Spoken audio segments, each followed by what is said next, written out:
Remember, this is the first swing from our lesson, and you can see here your feet are lined up way to the left of the valley. See the dark spot in the trees just outside your right leg there is the dark spot this is the bottom of the valley on the red line there, where that's where you're normally lined up, but you see your toes are lined up way to the left out there towards the orange flag.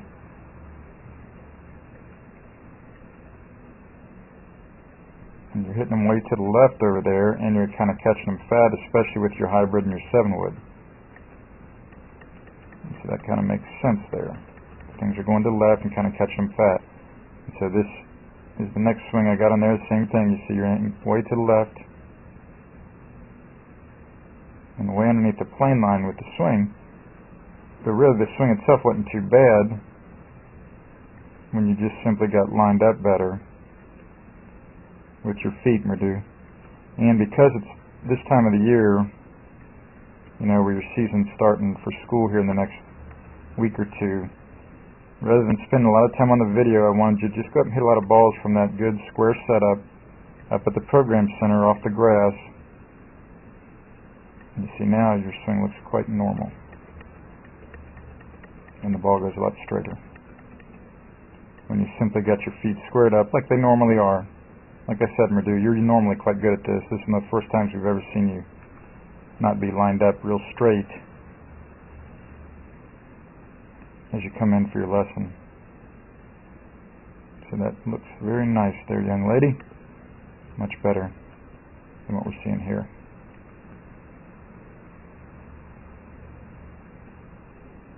Alright, so this right here is what you want to remember.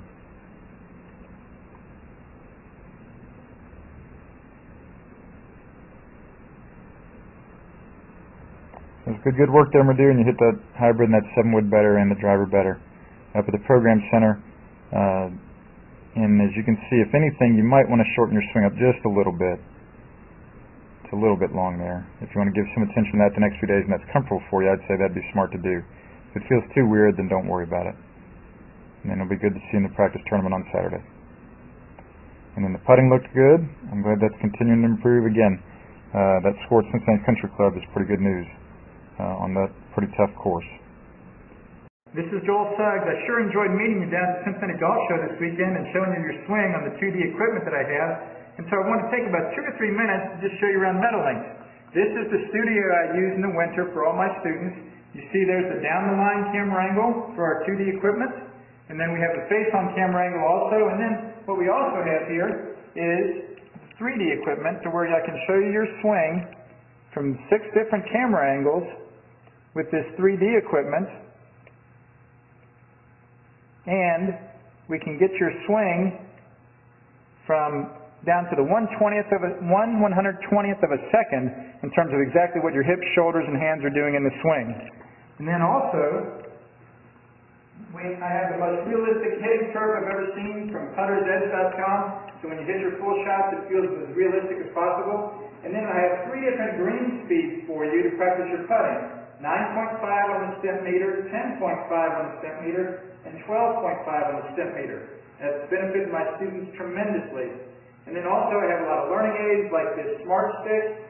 You can see the rest of those learning aids over here in my bag that we can work on to help you learn the certain fields in your golf swing that you and I both want. And then also I help my students a lot with their equipment through the winter.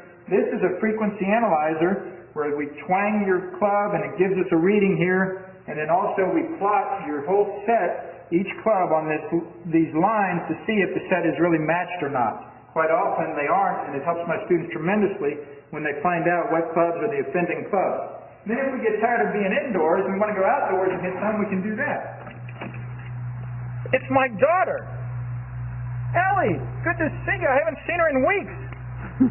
No wonder you've been gone, Ellie. You've been out here playing in the snow all this time. But this is our natural turf area. This is closed until April, as you can see. But it's a fantastic area where we can step outside and hit some balls and get some real ball flight. Or, if we get pretty satisfied that things are looking better on the video here, we're kind of cooped up inside and want to go outside, we can step on out and hit balls and see real ball flight for about 5 or 10 or 15 minutes, however long you and I can stand the cold, out into the air, and we see them land at these different flags. I have a yardage book for this driving range. It's the first one I've ever seen in my life where we know exactly what it is with the front, back, and middle of each green. And again, the covered area here is heated, so we stay out there for about 5, 10, 15 minutes, like I said. It enables us to see some ball flight, and then we get satisfied that things are looking the way we want, and we come back inside,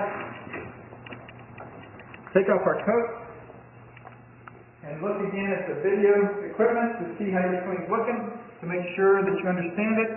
And then notice too, my exercise ball up top here, and then also, so I help my students a lot with their fitness through the winter, and then I will help you also with your sports psychology, with your golf psychology from the golfpsych.com people down in Texas. That's helped my students tremendously a lot over the years too. So again, I sure enjoyed meeting you down at the Cincinnati Golf Show this weekend. I look forward to seeing you again out here this summer at Meadowlinks, or even right now in the winter. I have a lot of people that work on their games with me right through the winter. Check out more information about the things I do to help you at joelsuggs.com. Take care.